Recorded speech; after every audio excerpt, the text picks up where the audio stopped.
It's not quarantine radio. It's another episode of Business Building with Bejay. It's episode 4. Today, we're talking about how to build communities. I've got 3 very powerful ladies who I love and admire from afar and support them when I can. Today, we're going to be getting into it. We're going to be talking everything about the authenticity of building a community, the building of your tribe, the starting of your own community, and the joining of other communities. Over the last 10 years, I've been privy to join communities around influencer marketing, communities around e-commerce, communities around music, communities around sport.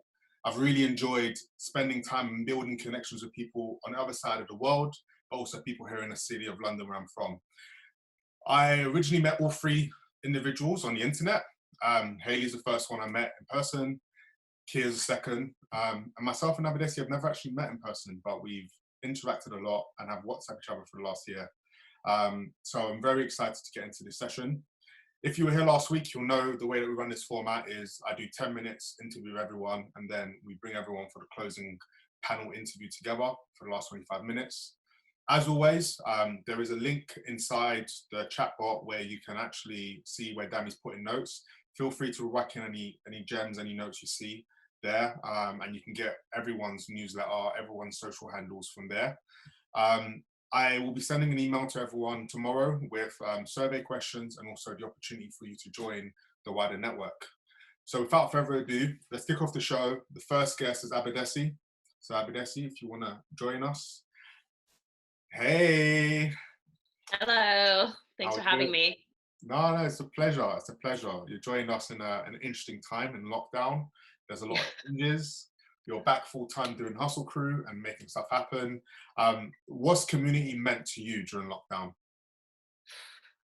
Community has been really just a lifeline. Honestly, it's been a way for me to stay connected to other people who experience the world in the same way as me, but I don't have in my household. So, to give people some background, I live with my husband.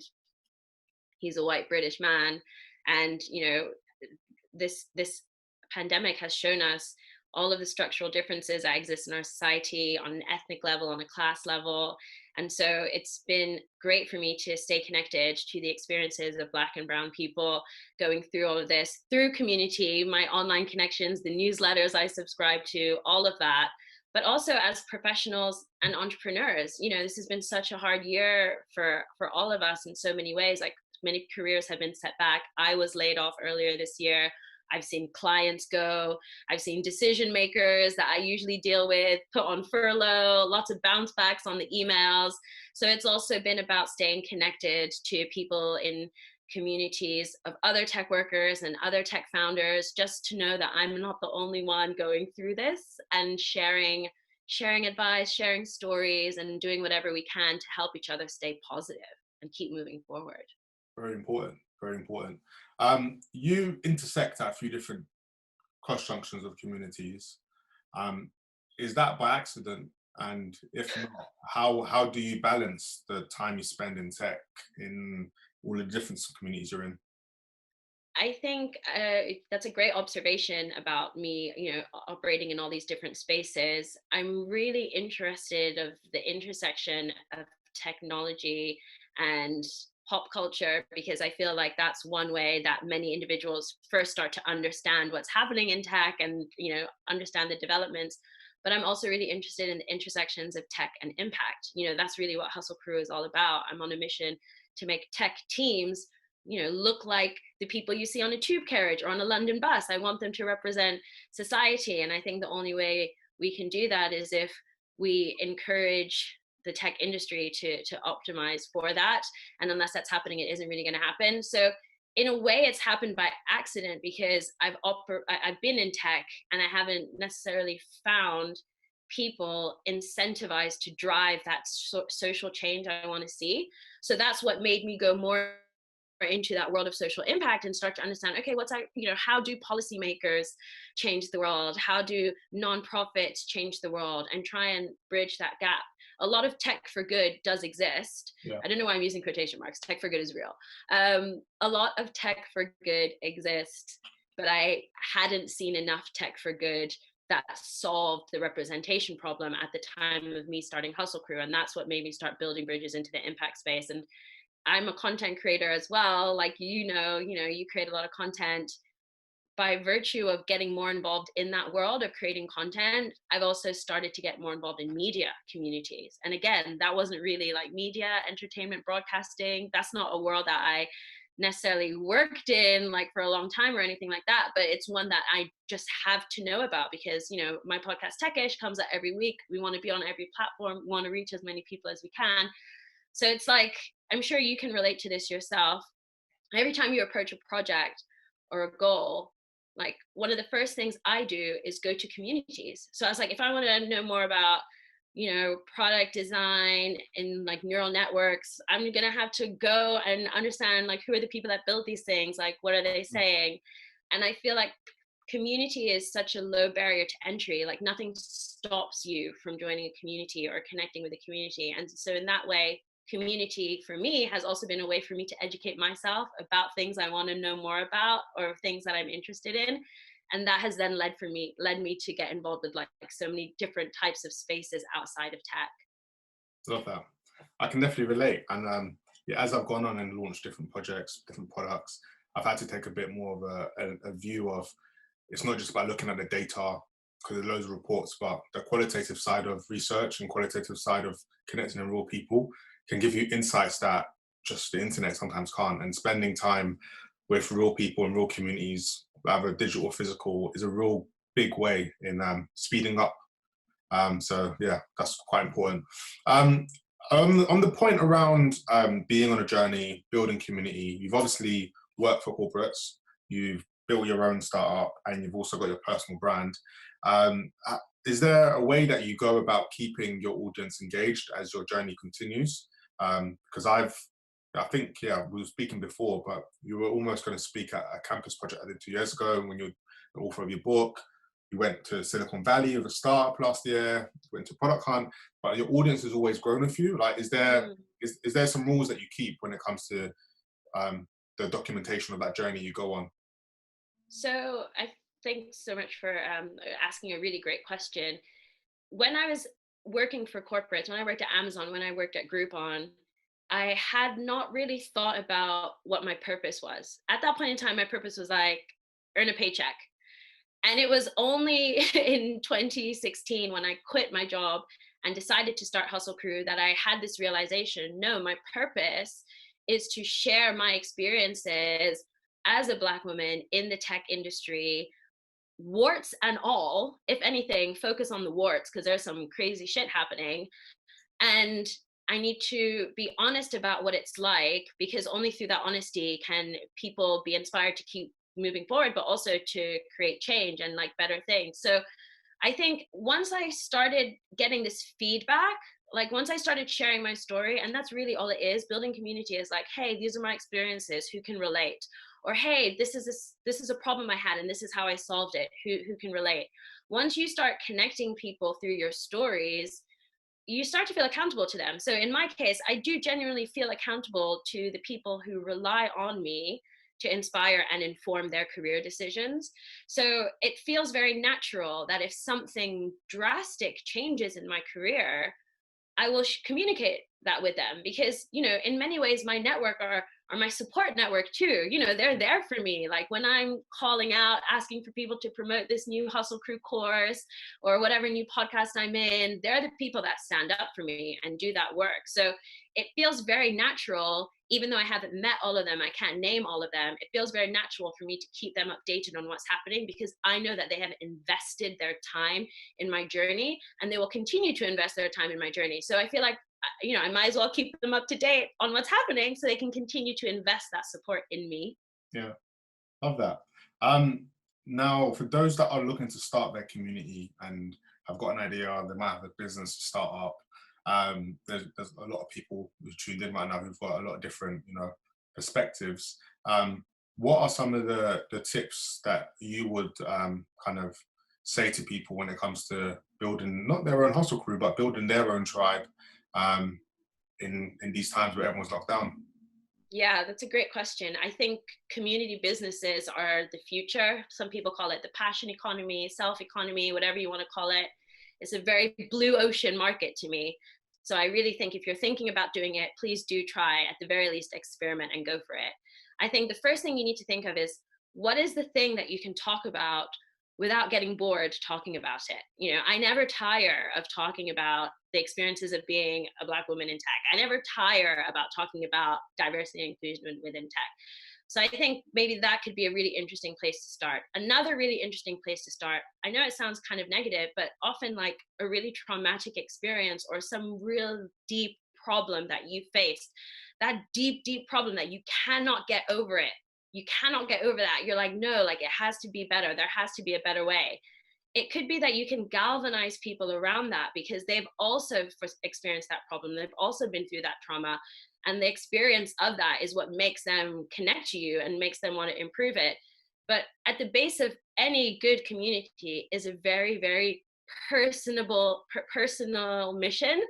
And like, you know, ultimately it's a human, an individual with a vision of something, and you get everyone around that vision. And I think the only way you can do that effectively is if it really, really is something that, like, you know, I'll cut you when you bleed, that like that is what you care about. So, you know, if you want to be in the community game, don't put half a foot in or whatever. Like, you have to be willing to expose yourself, and you have to be willing to be vulnerable. Like, this is my perspective on it. Like, as my journey as an entrepreneur has gone on, I'm in my 4th year now, I can mark a positive correlation between revenue that I made in my company, right? So revenue that I made in my company and me being very blunt, honest, vulnerable. It's the times where I was just like, I don't even know if I should say this, that the content blew up. Yeah. Or it's times where I was just like, this is gonna piss people off, you know, say something in techish. That's the episode that goes viral. Wow. So if I've learned anything, the more extreme you are, the more divisive you are, the more engaged your community will be. People will like come for you. So that's my tip. Find something that is really personal and like be so extreme in that view. Like, don't beat around the bush, like vanilla, stay in the middle. Like, no, like be honest. What do you really think? And go for that. Oh, I can relate with that. Abadesi, it's been powerful. That was a gem. See you back at 6:35. We've got Kia coming on next from Pennies to Pound podcast. Hey, Kia. Oh my God. I'm not good. Okay, I'm here. Hi. Oh, you're there. We can see you. You're in. So just to pick up on where Abadesi just left us on, the power of speaking your truth, the powers of just being like, you know what, I said what I said, and this is what it is. You're someone that, you know, sometimes when you speak, you know, the internet, you know, listens. There's good and bad. There's good and bad of Twitter. Like, they also support you as you're coming up, and then they want to drag people down at times. But let's talk about the positives around that. Let's start from there. You, from what I know, have tried to do different things online for a couple of years, but in the last, let's say, 6 months, things have really taken off. How have you found that journey? And would you agree with the statement that, you know, you were just like so bullish on what you were, or was there other things that you tried? So as you mentioned, I was doing other things before. So I started off doing hair coloring because that was something that I got approached by like one huge influencer at the time randomly, and I was like, okay, cool. I only did my hair before, and she was like, can you do mine? She's like, and when I did hers, she's like, right, you need to make a page, I'm gonna start promoting you. And I was like, whoa, this is crazy. So I started doing that, and then I realized I needed a logo for it. I was going to get my friend to do it, but instead of making the logo for me, she taught me how to use Illustrator. So I made my own logo, and then from there I actually just like illustrating, so I did it for fun. And then from there I started, you know, doing illustrations for other people because people actually liked what I was doing. I was like, okay, that's fine. So I was doing that for a while, as you mentioned. And then a lot of people think, obviously I have Pennies to Pounds is, you know, personal finance. A lot of people think it just took off from last year, so like end of last year. I actually started talking about personal finance back in 2018. I had a YouTube series called A Life Lessons with Kay, and that was where I went into depth about all different finance topics. But obviously at the time, as you can imagine, a lot of people didn't go onto YouTube to watch finance videos, right? So I parked that idea, I didn't give up on it, I just parked it. And then it just so happened that the idea, so the personal finance that I always had a passion about, manifested itself on Twitter. So that just took off. And then, yeah, it just kind of went from there, really. But as you said, like I went through a lot of different stages to kind of get to this point, but personal finance is definitely something I've always been passionate about. And like, let's not front. End of last year, it went a bit mad. We caught up a few times. It did. When I tell you, I say this to people, and I mean that without sounding dramatic, my life actually changed, and I vividly remember the day my life changed. I vividly remember I was working in retail, and I posted the thread about the Help to Buy ISA. And I posted it, and I started my work, and I was switched off my phone for 6 hours. I came back, and my followers had shot up by like 3,000. I had 100 DMs. I was just like, whoa. And I remember vividly showing my friends at work, like, what's going on? I don't understand. And then from there, nothing was the same at all. Not even kidding. Okay, so that's amazing, and we'll get into that probably at a separate session. But or if people have questions in the Q&A is open, so ask questions if you want to understand more about that part of the story. What I'm interested in learning, because we were hanging out a lot at that time, and I remember bringing you into the office and being like, right, let's work. Got you contract stuff, and that was cool. And then we just had a couple of conversations about stuff. And at the time, I was so impressed that you were just like, you know what, I'm going to do a daily saving challenge. Every day in December, you were hitting it up. You're responding to everyone in DMs. And I was just like, yo, are you sure you're meant to keep this up? And I think part of building a community is that when it works and it starts to stick and people start to know you for something, they almost start to depend on you. Any question, anything they want. How have you learned to navigate, especially in this year, 2020? So last year was obviously amazing. We ended on a bang, but I think this year you've now settled into your groove. Did you have to go coaching? Did you talk to any other influencers? What's changed in terms of you putting a bit more boundaries in place around your community, then your inner community, and then also you spending time with yourself?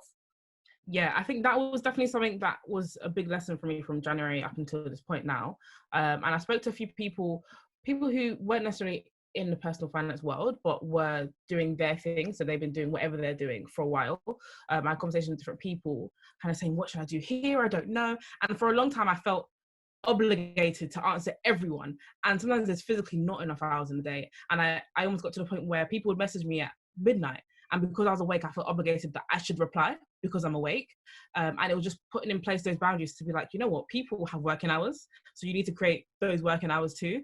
And there's sometimes I started getting questions which were really like, are you being for real? Like, are you actually being for real? Like, I'm all here for helping people. But when you ask me kind of like a question that, you know, you could Google or almost like people just taking advantage of the fact that you're there. I just had to kind of filter out the questions that way, just for my own sanity. And so I'm always there for, as you said, for my community. So I always answer questions. Now, instead of answering it personally, so like, you know, in the DMs, I will probably take that question and answer it, for example, on my podcast, because where I might answer one person, I'll have 10 other people answering the same question. And it's just kind of counterproductive. So I'll take that question and do a podcast episode just answering questions so everyone hears it. And I enforce working hours on myself. Just so I think for a while I kind of started to lose myself.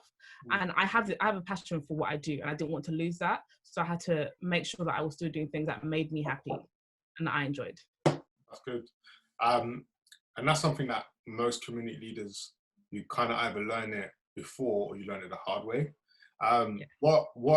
What would you say to Kia, like in September 2019, just before the first podcast that dropped? Just before everything took off. What are the three things that she would need to kind of like be on top of or have in place or start fixing? Because then there's people who are listening who might be at the start. They might be one or two moves away from it going crazy, because it can go crazy. What tools would you have given yourself, or structures? I would have, so for me, I started doing it in the beginning when I kind of fell off. I would have pre-planned my content and pre-scheduled my content. Just to what platform's talking? Let's get details. So I, as much as I can, I will do like the social media channels. and my podcast. It's a bit harder now in lockdown, but before I'd record like a bulk of them and then just have them lined up. Just so, because I knew how busy my schedule was pre-lockdown, I'd have it all booked up. So if there was a week where I couldn't record, I had stuff to fall back on. So I think I'll tell, Kia last year to kind of get her content ready and plan her content. I would, again, enforce working hours. That's super important. Don't feel obliged to apply to everyone. I'm trying to think one more thing. I think I would be very transparent from the beginning. In terms of my journey, because as much as I'm helping people with their finances, I always felt a bit weird, like should I tell people what I'm doing? Should I not? Should I keep it to myself? But I think the first time I was properly transparent was when I started, as you said, the December Savings Challenge, when people were saving alongside with me, and I was like, you know what, guys, I'm saving with you. So I was very open to show people how much I'd saved, to motivate people and keep them going. So I think I would have done that from the beginning. I would have told myself to be more comfortable to do that from the beginning. Oh, love that. Well, that's our time. Yes. See you in 10 minutes. Yes. Thank you. Next. You're welcome. Next is Hayley, Mulenda. Hope everyone's enjoying it. Questions and answers open up in 10 minutes, guys. So get your questions in the Q&A. Hayley. Hey. How are you? So you are a diamond in the star for a lot of people. Oh, wow, thank you. As are all the panelists, but the reason I've said that is because there's layers to how you look at community. For a long time, you were probably the friend of a lot of people who had big communities. Yeah. Whoever they rated you, but the world hadn't seen you shine yet. And you did something which I found to be really interesting, which people don't often do, which is when you're in your stride and building this skill set, kind of going to intern for someone when things are popping already, or going to be coach and be coachable, is something that people don't talk about a lot. And I don't know if people in the audience know, but I know in our conversations that you started working with another international speaker. Don't know if you want to share the name, but you worked with him for a period of time. And you're already getting bookings, you're already doing things, but hanging out with someone who's got decades of game around processes, around rates, around language, around negotiation tactics, and then also spending time with people who also made content and were telling you about times to post, or even regardless of posting, but just how to drop and how to leave hooks for people. We had a conversation just before Christmas. Awesome, as always. Our conversation was fire. And you just said, look, Beach, I'm stepping on his necks, man. And then you did something which everyone saw, which was like you needed a photo shoot. And now we're in lockdown and all the pieces of the puzzle are coming together. And I think, have you done 1,000 people in your newsletter already? Nearly. We're like 100 people away. So it's really picking up. Every week for April, you had a webinar, 100 people were just hitting it. That was the norm. You've got a Slack community. I've just joined now. People are actively providing value to each other. We haven't got the biggest platform, but there's so much depth and engagement. There's loads of reshares happening. There's stuff that people normally pay for the privilege to have. And I've personally noticed the difference in your engagement, in the depth, and also the consistency. What was the journey of going from actually, I'm passively pursuing how I put content out and how I build my community, to actually, I'm going to go learn, I'm going to put a roadmap in place, and I'm going to go execute? Is it as I've painted it out to be, or what's the journey been? Give us a little bit of that story. Obviously in the terms of this title, it's called How to Build a Community, right? But obviously my community is called Building You. And the very reason why it's called Building You is because of the fact that before you can build anything, you must first build yourself. And I really do believe that you must be a student of life. Always, every single day, you must be willing to learn. You're only as effective as your learning process. So I very much found that what I had learned was good, but I don't want to settle at good, if I'm being honest. I more or less want to go to a place where I want to be great. So being great has to come with commitment. Being great has to come with the idea of you understanding that you've got to learn. And there's a lot that you just generally don't know. There's something that one of my mentors said, which is, are you willing to be a professional in the old and willing to be an amateur in the new? And many people settle with being professional in the old. Wow. They're willing to be, as long as they're professional, they're willing to be that, even if it doesn't serve them anymore, even if it's not cultivating growth anymore. And I think it's really important that always talking about, you know, going out of your comfort zone and placing yourself in environments where you can grow. But you've got to understand sometimes being in those environments can be challenging because you've got to learn from the base up. So literally today I was on another call. This time in quarantine has been the most money that I've invested in terms of courses and really learning. And, you know, I've said it on my platform many times that excellence is not cheap.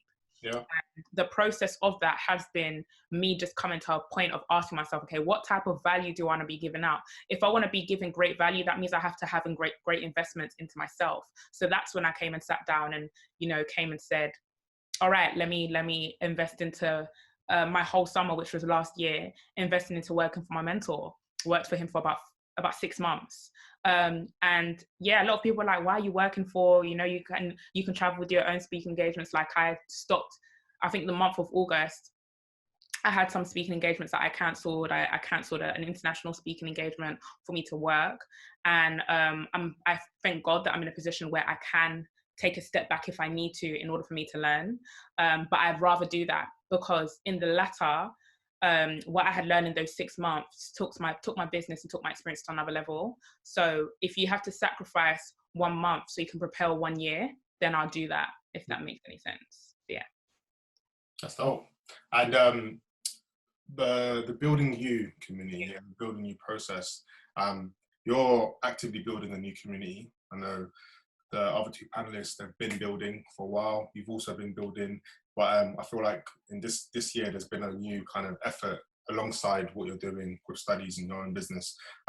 What are some of the things that you look at when you're actively managing your community? Let's talk about community management and finding time when one is busy with life.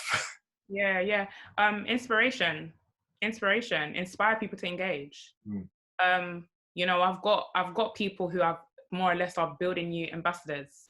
I know I'm going to post something. I know they're going to be on it, because you've got to inspire people to engage. You've got to inspire people to believe in vision. You've got to inspire people to actually believe that this community is better than what they intended. And I'm one person that asks a lot of questions. I do a lot of market research. So in my community, I have people dedicated to actually study the community, look at the demographics, what type of people are joining, what are people interested in. And obviously you're in my community, I'm always asking questions. Okay, guys, I'm thinking about doing this. What do you guys think? And I let them have exclusives. So yes, I've got Twitter. Yes, I have Instagram, but my community gets exclusives to the things that I want to offer.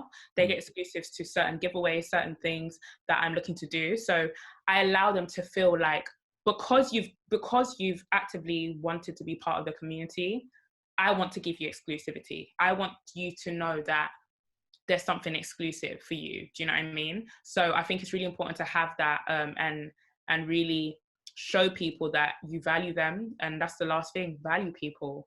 I let people private message me in my community. I'm not on no high horse. I'm not on no high pedestal. I let people know that I'm a person, I'm a human being. Like, if you want to reach out to me and ask me a question, feel free to, because once upon a time I needed someone to reach out to. Once upon a time I needed to learn from someone too. So I never want anyone to ever feel like, you know, I make it very clear, don't waste my time, but I also make it very clear that I'm approachable. So I think it's being able to balance the two in your community. So yeah. Something we haven't touched on just yet is about value, the point around value. Sometimes people undersell themselves. You're a really big champion of being very clear on what you're worth. Sometimes when we're building communities, we can shy away from it and want to do everything free. Even talking about this session, you're like, oh, Beach, like, what's going on? Is it a price? I'm just like, you know what? I'm just putting it out there. Talk to me a bit about the kind of journey and how you think about pricing, especially when you're community building, and maybe it might be of value to someone in the audience. So I've got different communities that I have. So in terms of my Building You community, that's free. And then I have an inner circle that I do group mentorship for, that has a fee. And then I have my one-to-ones. But with everything that I do, there has to be value. Before I can charge you, you have to see value in the free. So people feel I give hundreds worth of content. I give hundreds worth of content, thousands worth of content for free, not because of the fact that I'm even looking to get sales or anything, but because of the fact that you know, I'm a person of faith. Like the Bible is worth thousands when I think about wisdom, millions, trillions, in fact, but freely given, freely received. But the reason why I charge and why I have a fee is because of the fact that there's a time and a process. Like I've been doing what I've been doing for a good 7 years. I've been through processes. I've been in the water. I've been in the fire. And I'm not necessarily charging for the content. I'm charging for the time. I'm charging for the investments that I've made. That, you know, I'm not just one person that I've put myself on a high store and I don't know what I'm talking about. I've been in a place where I've invested literally thousands into my brand. This is not something that I'm making up. Like, you know, I've been to events, not just in New London, but even around the world. I've invested into mentorship programs with other people, you know, really investing into times and courses and books and resources. So me putting a fee on that is more or less me putting a fee on the fact that for the past 7 years, I've been investing thousands. So I even feel that you're disvaluing yourself when you're too afraid to put a fee on it. Yeah. And I was having this conversation, just because I'm cautious of time now, I'll round it up here. I was having a conversation with a friend of mine actually, and I was saying, you know, if a plumber comes to you and a plumber says to you, yeah, I'm looking to, you know, unclog your toilet, you know, say if the toilet's clogged up, stuff, I want to unclog your toilet. And they come and say, yeah, the fee is like £200. You're not gonna question it because your toilet needs to get unclogged.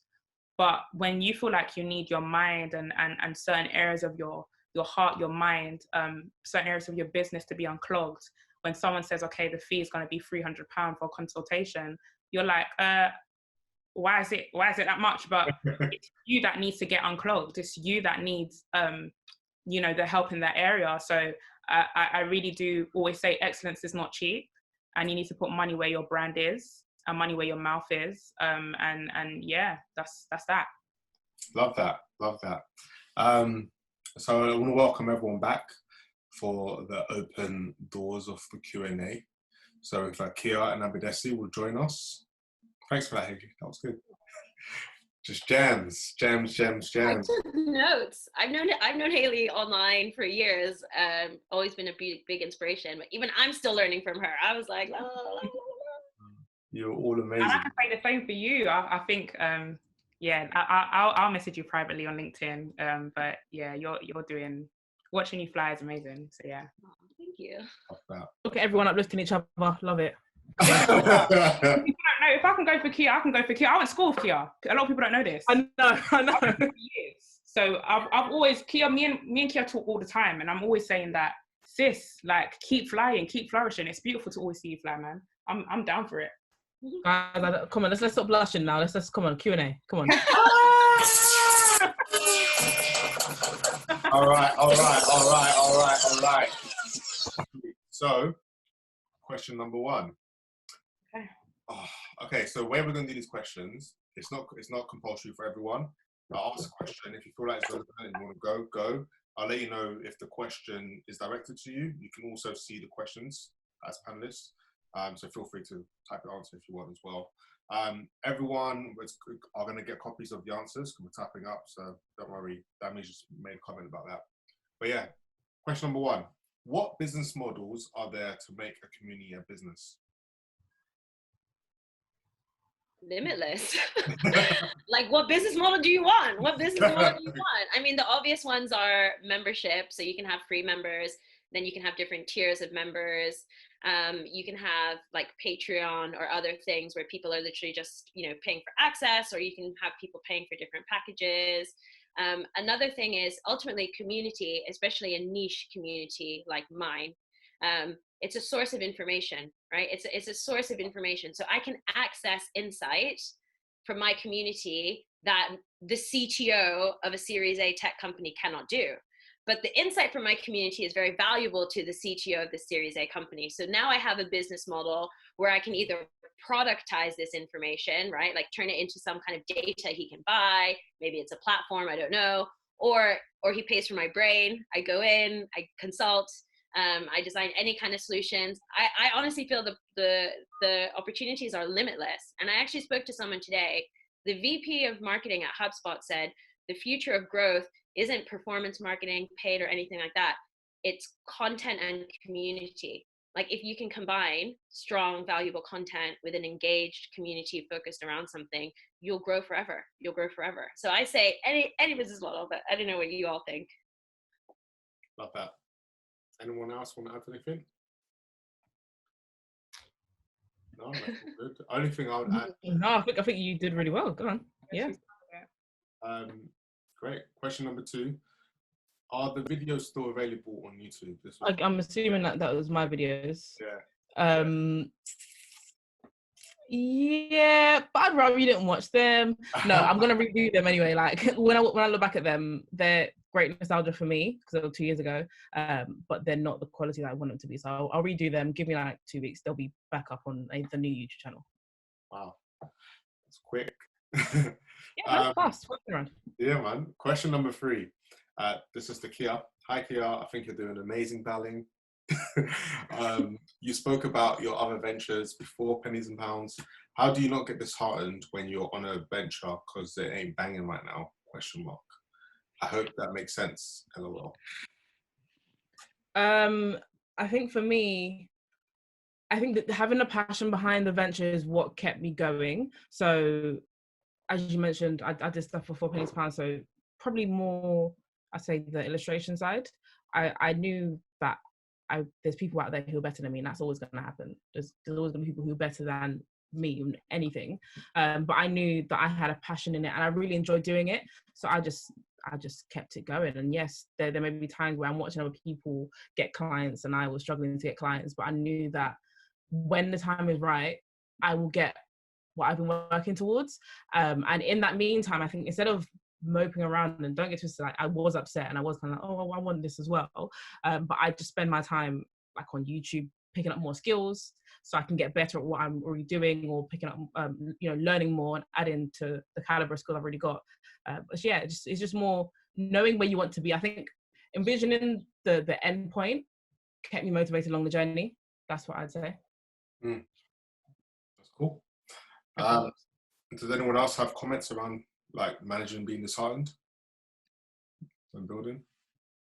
I would say have your own community yourself. Have a group of community. Have a community of people that can pour into you. Because it does get lonely. It does get tiresome. It does get long.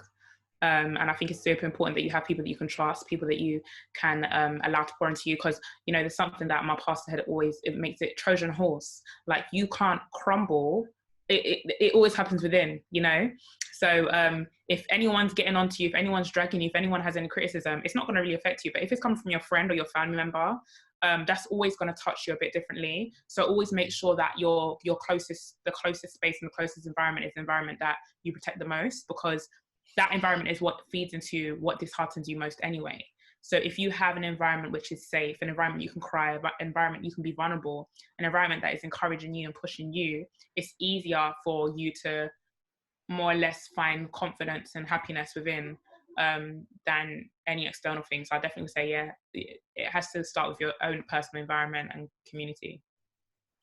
Love that. Question for Kia. Kia, how do you navigate online community after going viral and making sure you're creating content and sharing information for that community? That was definitely difficult. I think a lot of people, when I did go viral, a lot of people were just like, oh, it's a one-time thing. You went viral and that's it. It's not, nothing's going to come from it. And I made a point to say, no, this is what I wanted for like 2 years. And it's happened all at once, but I'm going to make sure I can actually build from it. It was hard. It was definitely hard. And obviously my following grew in a very short space of time. So having to learn to go from pretty much I saw myself as no one to like it's this figure in personal finance was a big jump in a very short space of time that I had to adapt to. But it's just trial and error. And I won't say that I knew what I was doing in the beginning. It was talking to loads of people. Like Hayley was definitely very good helping me and navigate myself. I was like, Hayley, I don't know what to do. I was like, apparently I'm an influencer now and I don't know what to do. And just talking to people around me who have been doing whatever it is in their respective fields for longer than me, who can give me some advice.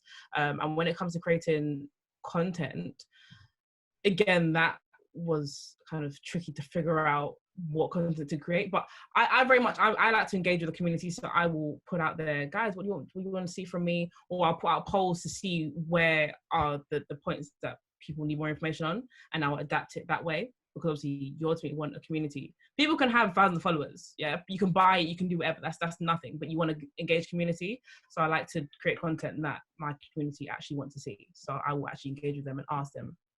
Yeah, if that helps. That. What advice? This is open to anyone who wants it. What advice would you give to building a personal community and brand in the product design / tech industry? I would say it's funny because it's like so hard sometimes to like not sound repetitive, but it is also about first principles. You have to think about this. Whoever asked this question, why do you open a newsletter? Why do you read content? Why do you subscribe to the YouTube channels that you do? Why do you subscribe to the podcast that you do? In my case, it's because they're giving me something I want, that I need, that's adding value, something I really value, and I can't get it anywhere else. So if you're deciding to create a community within product design in tech, you need to start by doing an audit of the communities, and you need to be like, what isn't being addressed? Or you need to look inwards and think about why you want to start this community. Like, I would imagine you want to start it because you found something missing from what's already out there. So when you find what that is, that's what you need to double down on. And that's going to be your message, your branding, like everything that you amplify and send out that signal. Hey, if you are interested in whatever this very specific niche is, or just talking, you know, maybe you want to be a community of designers that don't talk about design. Maybe that's something you want to do. I don't know.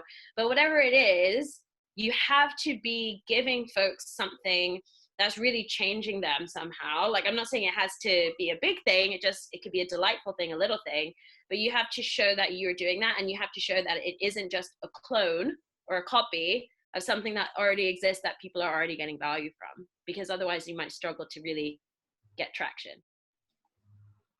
Drops mic. No.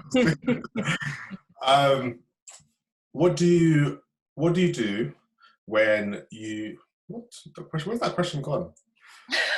It's just gone up. So what do you do when you know it should be done, but your confidence, fear, and anxiety and motivation is slowing down the progress of getting it done? I would say, what's your why? You always have to go back to that. Start with why. Start with why you had started. Start with why you had wanted to even pursue it.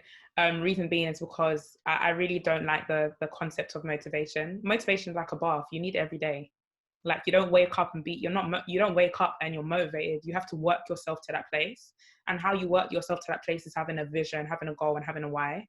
And why is what drives you.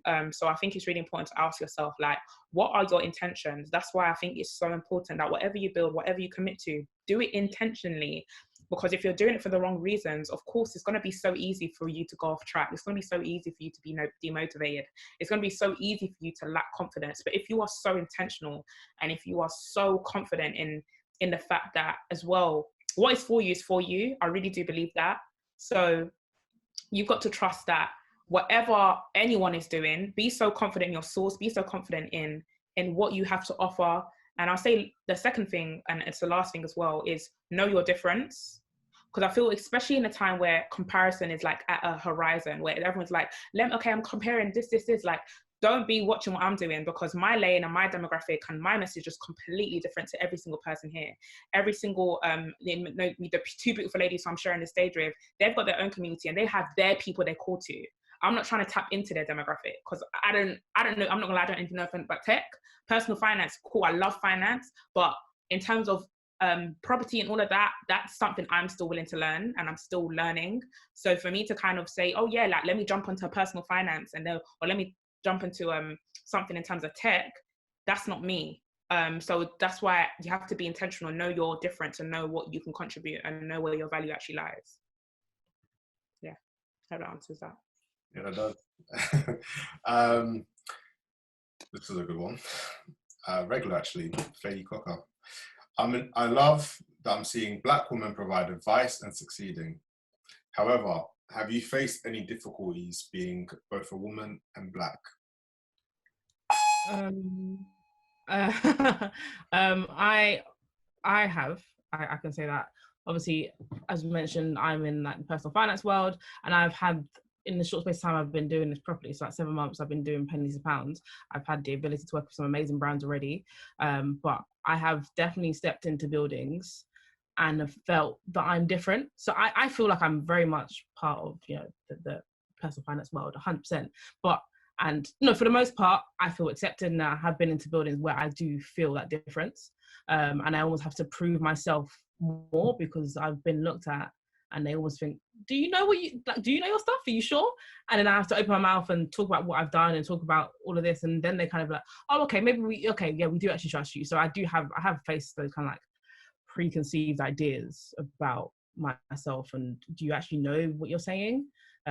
Which is definitely something that I had to learn. And I knew it was there, but I think to actually face it myself was like, oh, okay, like a reminder almost. Yeah, that's me. Yeah, I mean, I'm surprised people have to ask that question. I just assume. Like, I wake up every day and I'm like, right, I'm still in the UK. It's still white supremacy. It's still patriarchal. Here we go. And, you know, in the tech industry, I'm sure you can just like, you know, go on techcrunch.com and tell me how many Black people you see. Tell me how many Black women you see. It's not going to be very many. So just as Kia was saying, anytime you're walking in a room where you're the other or the outsider, there's going to be an issue. There's going to be something said that's problematic, something done that's probably offensive. And, you know, this is our reality. But at the same time, I feel like, you know, this is also why we do this work, because I want to make sure that the next me that comes along doesn't deal with the BS that I've dealt with. Yeah, for sure. Just to add on to the two girls, yes, but I don't focus on that. What I focus on is, if I am the only Black woman in the room, I have to ask myself, how can I be a representation that opens up the door for more Black women to follow? So very similar to what Abadesi was saying, in a sense of, and also, I try not to be the only, I try not to follow the category of being the only Black or only woman in the room, because I'm bringing my people in. So I'm very much kind of like, so I remember last year I got booked for a speaking engagement. I was the only Black headliner that they've ever had in terms of a woman speaker. And then the following year, and this is why as well, I have a standard of excellence, because I want to represent and be in a place of saying, yo, like, fair enough, I come from the hoods. I always say I'm gospel and gangster. Yes, I come from the hood, but I very much do know how to articulate myself in a certain manner. I do work with really high profile clients, and I'm going to represent Black women who want to be in these rooms. So the following year, they booked 4 more Black women as headliners. And I'm not saying that I took the credit for that. But what I do want to say is that I feel like I represented myself well enough that they come and say, okay, Black women can actually speak. And this is why it's so important to have an excellence whenever you do anything, because you're not doing it for you, you're doing it for a representation of a generation that's following after you. So I think it's really important to have that in the back of your head, that whatever you do, please just don't have that mentality of, oh my gosh, like, Black woman, like, don't have that, because sometimes you can operate from a place of fear, and you can operate from a place of offense, and you can end up making decisions from that place, rather than you making a conscious decision that, regardless of my color, regardless of my my gender, I have value. And that's how you should always see yourself, as someone that contributes something to the table and someone that has value. So yeah, that's my point. Love that. What key tips, advice would you give for building community from scratch? Open floor to anyone. I think for me, it definitely starts with content. Like, communities, if you think of a real life community, people share a same cause or whatever, and they come together around that. And I think with online communities, you can just start with an article, a Twitter thread, an Instagram post, but, you know, you're telling a story, you're sending a message out there, and you're engaging people around that. So it might be, hey, who else is graduating the year of the lockdown? I'm like, let's talk about how we're planning our careers in this brave new world, because I'm really struggling and I don't know what I'm going to do with my social science degree, you know, whatever that might be. You know, you write that article, and then suddenly people in that boat go, hey, that's me too. I want to talk about that. And, you know, for me, again, like I said, it just starts with content. And as you know that community better, maybe then you develop a product or the service. Awesome. Anything else around building community from scratch? I think that she covered it really well. Yeah, that was really good. Everyone's just giving like fire statements. Love it. What tips do you have for retaining members and increasing loyalty? Question by Linda. I would say be yourself.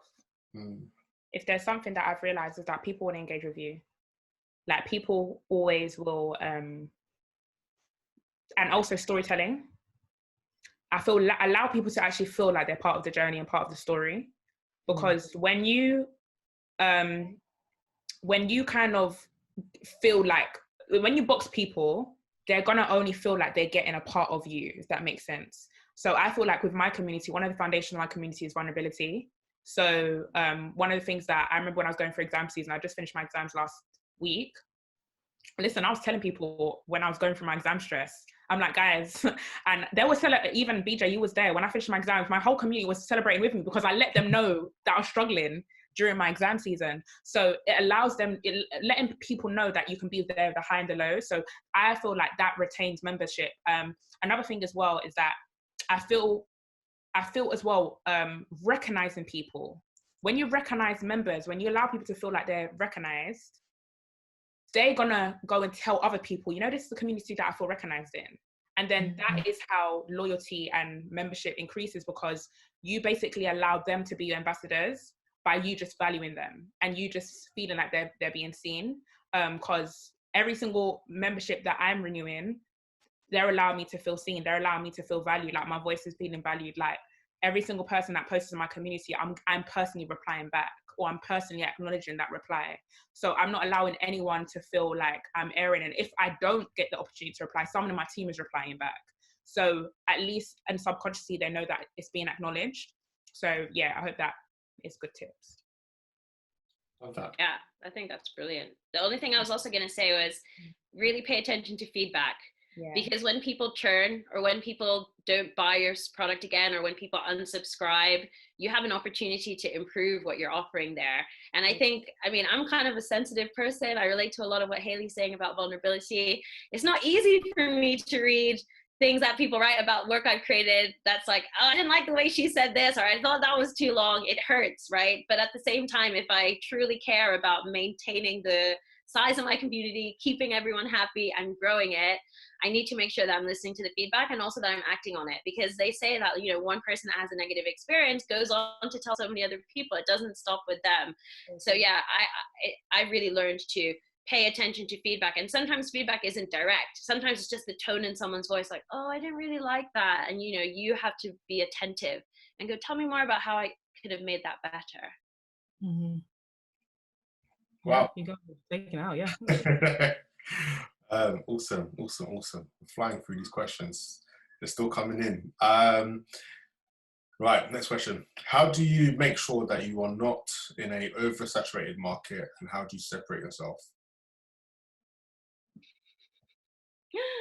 I don't really believe in like oversaturated markets when it comes to community businesses, because it's an identity business. So unless you came out of like China's human cloning factory and there are like 100 versions of you that all had identical experiences, then you're not in a saturated market. I go out into the world confident that I am Abadesi Osunsade and there's no one else like me here. So when Abadesi talks and people are interested in that story, they're going to listen. And that is, you know, community, like we said, it's about you, your authenticity, your story. So I would say that's really probably not something to be too concerned about. Yeah. And just to add on to what Abadesi was going to say is, I think it's super important for you to understand that you're not called to everyone. You're really not. So you understanding that you're not called to everyone is going to give you so much peace that you're going to have to separate yourself, because you can't be all things to all people. So it's really, really important. As like what she said is so true. Like it's actually an identity-based business. Like and the key word is identity. Like know your identity. Like know what you want to contribute, know what you want to give. Because if you're one person that's really wayward in terms of where you are and your identity, there's going to be 1 minute you might be doing personal finance, next month's going to be tech, next month's going to be speaking. Like people are not even going to know what your community stands for, and they're just going to end up leaving because there's no clarity. So I would definitely say, like, how do you separate yourself? Be clear, be very clear in what you're going to offer, be very clear in your message, be very clear in just who you are, and just be very clear that you're called to a certain group of people. Like, I've made it clear that building your community is for those who strive to do better and be better. Simple. Person development. That's what the community is for. So yeah, there's that. Yeah. I'd also just add on to what you both said. It is not to watch what other people are doing, because I think that's definitely a trap that a lot of people fall into. You think, so if I take me, personal finance, I'm not the only personal finance brand out there. There are other people who do what I do. And you can look at someone and think, oh, you know, they're doing this. But just because someone's doing it one way doesn't mean that you should do it that way, because everyone does things ways that suit them. So you need to figure out, obviously, to add on to what Hayley said, figure out and be clear on what you're going to deliver. And don't worry about what other people are doing. Don't worry about it. You need to focus on building your community, because that's what everyone else is doing. So whilst you're looking at someone else and how they're building theirs, they're not even looking in your direction. So focus on what you're doing and you will see the growth. Damn. I feel like you guys were talking to me there. I don't know, it's cool. I think everyone can take it. Like last month, I was playing on IG Lives when lockdown started in April and end of March, and it was fun, but it didn't feel like me. You know, I don't want to just sit down and prep and do something just for this 1 hour that disappears. Obviously now they've left it and you can go on IGTV. So next week I'll be doing an IG Live at some point. But yeah, for me, like starting time from scratch and doing Zooms and all the entrepreneurs who've been kind of feeding in, it's been really nice. And I've not put myself under no pressure to start a Slack group or to start Twitter threads. All stuff I'd love to do. Even the recordings of this could be a podcast. But it's like, just because others are doing it doesn't mean you need to do that. So I think that's something that everyone can take away. Like, start with where you're at, put value around your time, and just continue to double down and be blinkers around the value you're adding in the world. I can't stress that enough. Next question. When building a personal brand, how do you incorporate building an online community? I think we kind of answered that a few times. Yeah, I feel like that's been answered. Yeah. But just, yeah, if you still want to answer that question, send me an email and I'll send you some resources. I believe that's Aisha that's asked that question. Next question. What challenges did you face building your communities, especially as Black women? So this is not about being in the room. This is as you're building your community, your online, your offline, whatever. What's that challenge been like as a Black woman?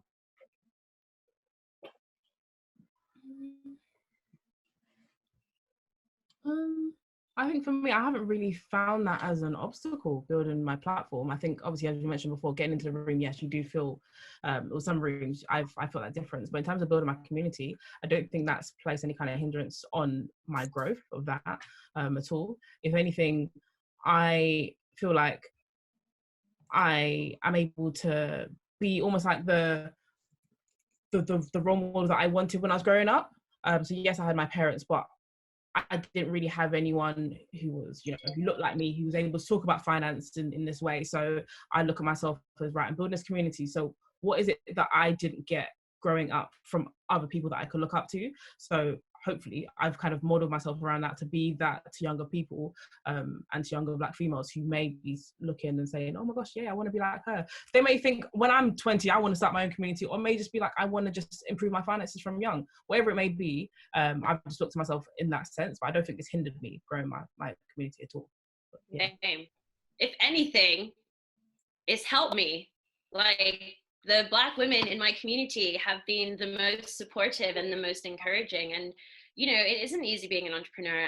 I want to be more confident too. I want to feel ready too. I still don't feel ready to be a founder, right? And so I need that feedback from my community to keep me going. And it goes back to what I said earlier, like when I'm the most honest is when people are the most engaged. So if I'm very honest about something that I've witnessed or I've seen or something that upsets me, and a lot of the things that upset me do relate to my identity as a Black woman. Like, I don't like that there's an ethnic pay gap. I don't like that there's a gender pay gap. And I think, you know, speaking honestly about that has made people support me, and then they bring their friends to the community and they bring their family to the community. So just like Kia said, it's not going to hold you back. If anything, it's going to be the fuel that will help you grow. I feel like the question should have been, what are the pros of? Okay, so let's start again then. So Hayley, what are the pros of being a Black woman and building a community? Okay, this is something that I don't really talk about in a sense of I built my community, and then I connected with someone like Patrice Washington, who's based in America. She's a personal finance. She's amazing. And off the back of that, I got connected to her community. And then off the back of that, I actually connected with Brandy Harvey. So it's like, I've been able to even internationally connect with women of influence who have Black communities, you know? So I feel like, I just feel like the whole, what Abadesi was saying, and even what Key was saying, you even connect with communities that you didn't even know existed, and connect with other women who you didn't even know would be your champions and your cheerleaders. Like, I'll be real, like, I've had more support than some of these other women, than some people that I've known for years. And I'm so happy that my community can facilitate that. So yeah, like what Kia was saying, like, be the change that you want to see in the world. I think there's so many pros, not really any challenges. Love that. I'm going to be jumping a few questions because we've got another 12 minutes.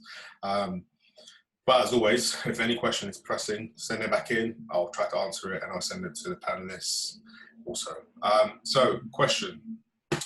In the early days. I'm afraid, but everyone can add me on socials, and I'll connect online. It's been great. Oh yeah, same. Add me, follow me. Right, we'll do 2 questions and then wrap up. So, questions from Von J. Do you have to be an expert in your niche to build a loyal community? No, I don't think so. So I think you're always learning. Yeah, I was going to say that. I think for me, personal finance, because it changes all the time, especially when we're in lockdown, there's so many things which are constantly coming in. I'm always reading articles, so I'm never going to know what the change is going to be next week. We know where, for example, at loans stand today, and next week they can change interest rates on everything. So I'm always learning, and I don't think people expect me to be an expert and be up to date with everything. That they know that whilst they're learning, I'm kind of bringing it down. So I'm going to take in this new information, and I'm going to digest it and give it back to my community in a way that they understand. But I'm not going to claim and say, guys, I know everything. There's nothing that can, phase me. There's always things to learn. And I like that, I think, about what I do, because I want to keep learning. I don't want to feel like I've reached the peak. I want to keep that journey going. Love that. Are there any particular platforms you recommend when starting a community?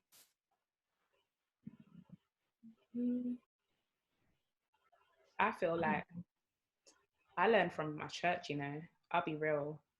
I learned from my church, and I feel like there's something that my pastor has really drilled into. My pastor's called Toby Arimi.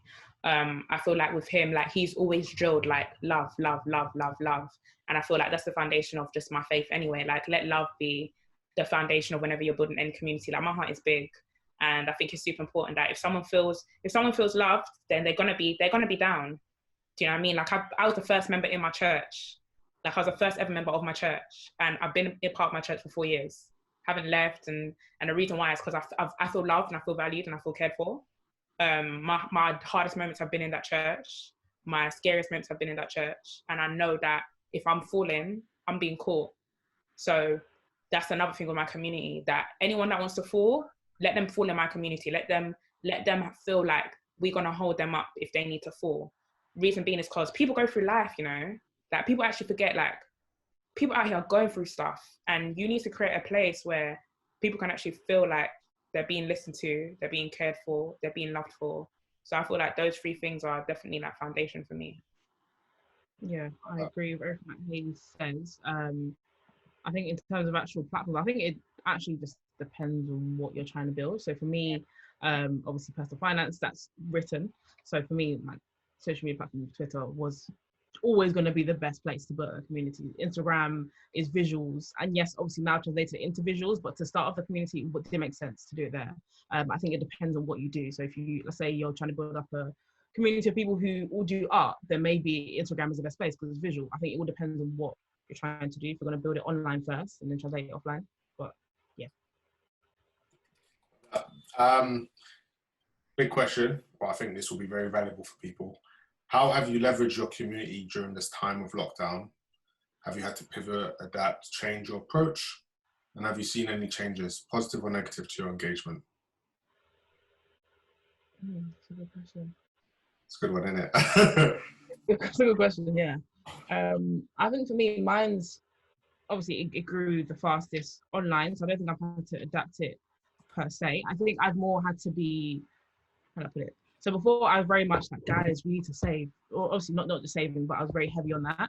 And then since lockdown, people have been furloughed, people have experienced changing their financial situation. So it's being mindful of that and then adapting the information that I give out in that sense. But I don't think necessarily I've had to pivot per se. I think it's just more being mindful of the content I create and making sure that it's still beneficial to my audience, depending on what situation they may be in. I think that's more change I've had to do. I've had to adapt big time. I'm a public speaker. My community is person, it's physical. So I've had to adapt big time. And what I had to do physically, so before my communities were all physical. So building your masterclass is physical. I had to move it online. That's literally the building your community is literally building your masterclass. That's what it is. And I've had to make a virtual space of all the things that I was doing in person in terms of my physical events. And I had to do that quickly because of the fact that I'm one person that, listen, if it needs to be done, do it. Just do it. Don't overthink it. My mental was it analysis paralysis. That if you analyze too deep, you're going to get paralyzed. So I just had to run with it. And I definitely would say, like, during this time, it definitely positive changes. My engagement has grown massively because of the fact that we have time. You have to grow. Like everyone's all like, but people are out here saying people have time. You see how social media is, like Twitter, people just been making silly threads. Like, people have time. So I might as well have time as well. Let me do something positive. Since people are dragging people on Twitter, let me be uplifting people in my community. Do you know what I mean? So my thing is being able to actually create content that is, you know what I mean? Like, create content that also, I would also say I follow trends as well. So I'm always seeing what's trending and I'm going off the back of that. So yeah, I think it's changed in a positive way. It's been hard, can't lie. You know, I love speaking, I love traveling. I was meant to literally be in New York like in 2 weeks. But you're yearly stuck here, so you just have to do that. You know what I'm saying? So yeah. Yeah, it's definitely online, yeah, for sure. Go on, Bejay, sorry. Yeah, I'm going to ask a little bonus question that wasn't on here, but I personally would like to know, and then I'll get one more from here. But we both analyze trends. Here, you're someone who you always put sources when you're referring to stuff, and I love it. And Hayley, you're always watching and taking content. For those that don't currently analyze trends, when you're saying the word trends and looking at information, are we just talking going on Twitter threads and seeing what's trending, or are we talking you follow certain things in the sectors that you love and you get them to send newsletters? When you're talking about trends, I know you didn't mention it, but I know you do look at trends. What does that mean to you, and what can people start doing from now? I think if I talk about for me, so as you said, I follow a lot of finance trends, so to speak. So I follow a lot of personal finance people, so people who do what I do as well. And I follow a lot of those brands as well. So I follow a lot of banks, and I like to see what's going on, because one day this is big in one community, another day it's this. So I'd like to see what's going on. So for example, there was, I think a couple of weeks back, there was a big thing about people and different festivals and not being able to get refunds. So I was like, right, I know exactly what I'm going to do. I'm going to tell people about chargeback. People don't know what chargeback is. I'm going to tell people. So I like to, because I follow certain people, I was able to create the content based on that. I don't really subscribe to a lot of newsletters. I think it's more, I cherry pick people on social media that I follow. So I almost tailor my feed to follow people that obviously A, I'm interested in the content, and B, is content off the back of it. I can be like, oh, that's interesting. That's what people were talking about. Let me see if I can, help that way, or find some statistics, as you mentioned, that can, complement what people were talking about. That's how I do that. Yeah, I think I'm agreeing with Kia. For me, I can't lie, I'm a Twitter babe. Whatever's trending on Twitter, I'll do more research onto it. So I don't take Twitter as my educator. Unfortunately, people stop at Twitter. I don't do that. So I'm always seeing conversations. Okay, what are people talking about? What are different communities talking about? Because I don't want to come and I'm part. And the thing is, I'm part of different online communities on Twitter, if I'm being honest. So there's the Christian Twitter, which there can be sometimes a bit crazy. Then there's the entrepreneurship Twitter. Then there's the creative Twitter. Then there's the Black female Twitters. There's the Black influencer Twitters. Like, there's so many of them, like, that I can think of that are I just see them on the timeline. So I'm always thinking about, okay, ZZ Mills. So what's ZZ Mills talking about? Okay, let's see that. Okay, what's Aloni talking about? Okay, what's Tony Tone talking about? Okay, what's even Kia talking about? So then I can go, what's Squat talking about? What's Ibrahim and Jide talking about? Do you understand? So there's so many different conversations that I can think about. Sarah Sade, who's another penny pal. I can think about so many different people that I know who are part of community, should I say, that I'm always thinking about, okay, what are they talking about? And then if it intrigues me, I'm studying more into depth, especially because I'm in uni as well. Like, you have to do critical thinking. Like, I can't just take anything just the way it is, you know what I mean? So yeah. Oh, love that. Last question, and then we'll get out of here. Finding mentors. You both have referenced people who've helped coach you for different things. You're both powerful ladies who are growing, but you understand the value of being coachable. A question that was asked is, how did you go about finding your mentor? And I can kind of rephrase it as coaches. And how can they approach someone as well? Yeah, I think I will let Hayley do the bulk of it, because I know Hayley's got mentors. I don't actually have a mentor per se. I just probably have a few people that I lean on for advice here and there. But I think they all, for me, anyway, the people that I've learned on, aside from obviously Hayley and people that I've known for ages, I think it's all just kind of happened by accident.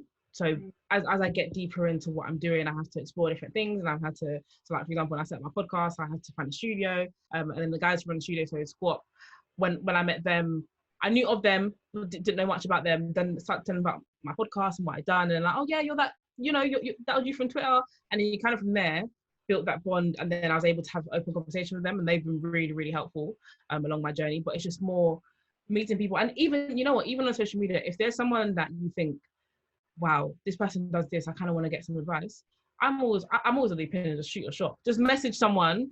9 times out of 10, they're probably going to reply. Yes, you might face some rejection, or some people may not reply to you, but the chances are people are going to reply to you. So if that was me, I'd just shoot your shot. But I'm sure Hayley's got more in depth about how to actually find a mentor. So when I think about some of the mentors that I have, so I can think about Renee. Renee's my speaking mentor. I shot my shot. Literally, I heard him speak. I was like, this guy, the way he speaks, the way he carries himself, I want to learn. I want to do that. And I went to him and I just came and said, hey, like, I introduced you myself. I literally had 15 seconds. He's a busy guy. I had 15 seconds. I said who I am. And I basically came and said all the reasons why I want to learn from him.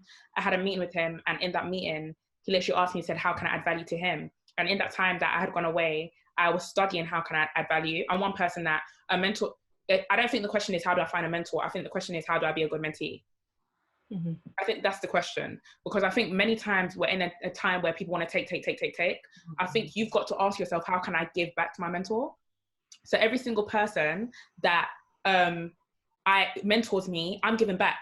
So for Renee, I'm helping him with his social media platform. Right now, he needs it more than ever because we're online. So these are the things that I do. So even if Patrice, like, I slid into her DMs. I was like, hey, this, la, la, la. And then, yeah, I end up with doing a program with her as well. And yeah, there's just different people that I've positioned myself. And as I said, every single time that I've always reached out to someone, I have asked myself, how can I offer value? I don't want to just, I never want to be the type of person that I come and say someone's my mentor because of clout. Because unfortunately, that's what it is now. It's kind of like, let me just go with you because of the following. Let me just go with you because of clout. But you need to really have some value there and be able to know your tribe, know who you're called to run with, because you got to run with the people that you know you're called to run with. So I hope those 3 things give value. But if any of you have any more questions, especially in the area of mentorship, just DM me, because I think there's so many different layers to it. But yeah. Oh, amazing. Thank you both for joining today. That was super awesome. What a great way to end May. Yeah. I'm getting on my freaking like quarantine ride. I know, quarantine. I've actually got 30 more sounds, but this month I'm using those 4. But yeah, I want to start playing with them. As always, there's going to be an email going out tomorrow with all the session notes, the video, contact details for myself, contact details for everyone in terms of where appropriate to book them. This is the end of the May session series. We're going to be announcing later this week what we're doing for June. I would love some feedback as to what people want next. We've done some coaching sessions on Fridays with people we've also managed to get some entrepreneurs some funding and some support. So let me know what you guys want. Thank you, ladies, for joining. It's been so fun. Bye, everyone.